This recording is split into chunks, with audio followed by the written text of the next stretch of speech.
Good morning. Hi po. Good evening. Good morning po. Ayan si Manay Insay. Pinsan ko po. Ayan. So napadpad ako dito sa Philippines. Tarlac. Ayan. Makikita ko na yun sa YouTube channel niya. Oo. Diyos ko Lord. Yan. So andito na kami sa pinsan kong isa.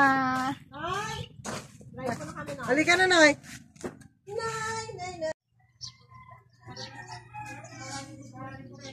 Hello guys. Andito ko ngayon sa Tarlac. Mga pinsan. Binisita ko sila. Ayan ang kanilang bahay. Ayan, kanilang bahay. Sinarating ko rin. First time ko itong marating ngayon. Ngayon lang po ako nakarating dito sa bahay nila. First time. Ayan, may tindahan sila guys. So galing na ako dun kanina sa mga pinsan ko, sa kabilang mga kapatid niya, sa kabila. Ayan, mag-selfie muna kami mga guys. So mamaya pupunta naman ako sa kapatid ko sa Pangasinan. Sulitin ko ang bakasyon ko mga beshi. See you there.